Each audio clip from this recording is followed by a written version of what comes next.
Samson here. So in today's book review, I was reading The Compound Effect by Darren Hardy. So it is one of those uh, financial books that you just want to read. So I just recently got to learn that he was actually Jim Rohn's mentee.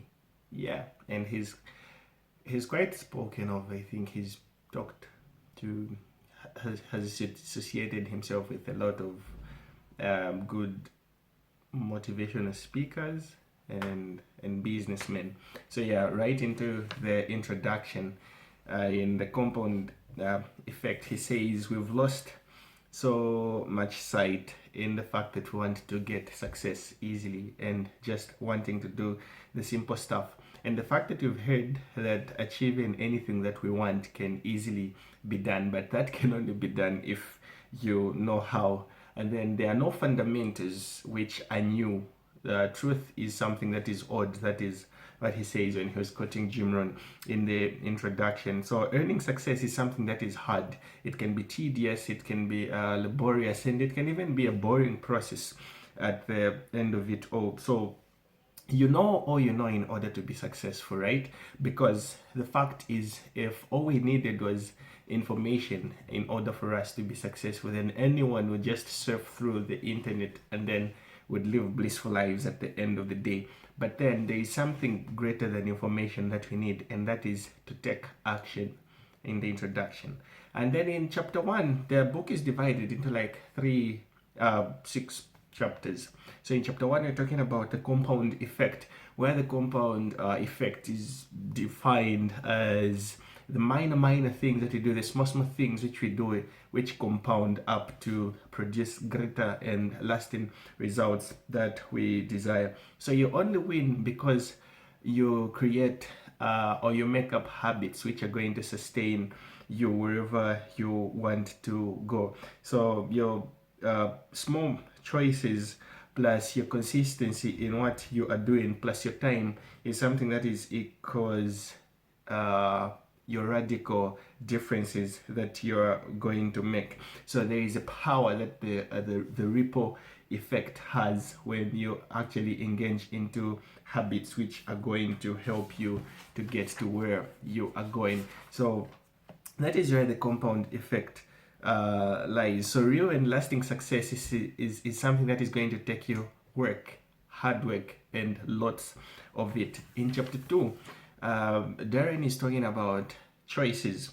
So the life we end up with is simply an accumulation of the choices that we've made all along. So the biggest mistake isn't really making bad choices, because check, bad choices can easily be you can easily change them and make good choices. The problem or the biggest mistake lies in sleepwalking in the bad habits that we find ourselves in. So in order for us to be able to make good choices and just to look at what is it that is going to really work for my life, it is up to us to literally think that it's the little things that actually obstruct us. It's the little things that derail us from getting to where we want to go.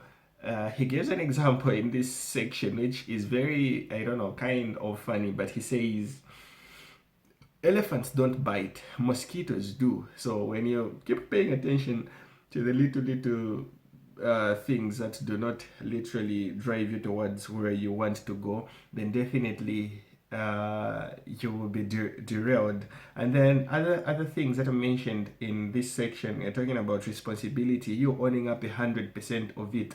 Jim Rohn says if you only graduate from childhood to adulthood when you take 100% responsibility of your life, and that literally shows that you are a person who's grown. So David Ramsey as well says we all know what to do. The problem lies in we not actually doing what we're supposed to do. In chapter 3, we're talking about habits. So we're repeatedly what we do, right? That is what Aristotle says, we are repeatedly what we do. And the habit is defined as an acquired mode of behavior that has become or is something that is nearly uh, involuntary, something involuntary that you do because you've accumulated them over a long period of time. So the good news is you can learn and unlearn habits. Now, to fight bad habits, you need something that is stronger than your willpower, because willpower is something that maybe we've tried to, I don't know, to bring in a lot of times when we want to build or destroy habits, right? But then your strong why, the reason why you want to do, you want to break bad habits and build habits, a strong sense of why is something that is really going to help build and break old habits. So success without fulfillment is failure. So when you get to build new habits, you're supposed to get fulfilled by everything that you are doing. So habits never lie. That is just one fact that we have. If there is a discrepancy between your words and your actions, I'm going to believe what you are doing and not what you're saying. So the game changer, there are like 5 principles in order to break bad habits. That is number 1, identify your triggers. Is it who? Is it where? Is it when? Is it what? So look at your triggers and then try to get yourself moving.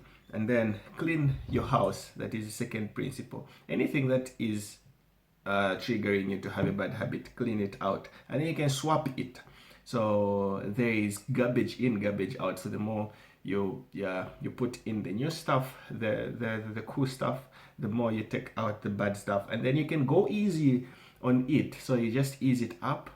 And then there are certain people who are just going to jump right into it. So number 4 is you go easy on it, and then number 5 is you simply jump into it. And then there's 6 techniques that can really help in order to install new good habits, and that is you set yourself up to succeed. Number 2 is you think addition and not subtraction. I think I talked about garbage in, garbage out. So instead of subtracting, you keep adding on to new behaviors. Number 3 is you go for a public display of accountability. Announce it that, okay, I want to build this habit, and then you're going to live up to that. Then number 4 is finding a success buddy. Be accountable to someone. Number 5 is competition. Positive types of competition which actually help you grow as something that really help. And then number 6 is celebrate any small changes that you actually encounter and make in life. Celebrate them. In chapter 4, we're talking about momentum. So there is a law of physics by Newton. I think it should be the second law that says a body at rest remains at rest until an external force is applied, and the body in motion remains in motion until an external force is applied. This one got me thinking, I guess. It is that thing where the poor become poorer and the rich become richer. So I think it's that thing where they just reached a certain momentum, right? And then when you reach a certain level of momentum, it simply means until an external force is applied, you're just going to be at that level. So talking about this momentum, consistency is something that is critical, because lack of consistency is something that is an external force that is applied whether to your success or to your failure, if you want to change the narrative. In chapter 5, he's talking about influences, and then he talks about 3 major influences that we tend to go through as human beings. So the first one is your input. What is it that goes into your mind? What is it that you read? What is it that you feed on? What is it that just is going about in your mind? And then the second influence is your associations. So who are you around with? Who are the people you spend time with? Who are the people you spend time listening to and whatnot? Because at the end of the day, the question is, are you okay with your associations? What do they have you doing? What is it that they have you thinking? What is it that they have you saying? If you get to answer those questions, you can easily answer, am I okay with that? And then the third influence that we find is our general environment and surrounding. Yeah, there is just the way nature communicates to us, and it can easily help us in order to be influenced over certain things that you do. And then in the last chapter, we're talking about acceleration. So I'm going to quote what Lowe's, the biker, says. He says, when you open a gap and your competitors don't respond, it tells you something. They are hurting. When they are hurting, that is when you take them. And then this is stemming from the fact that there is acceleration that is built.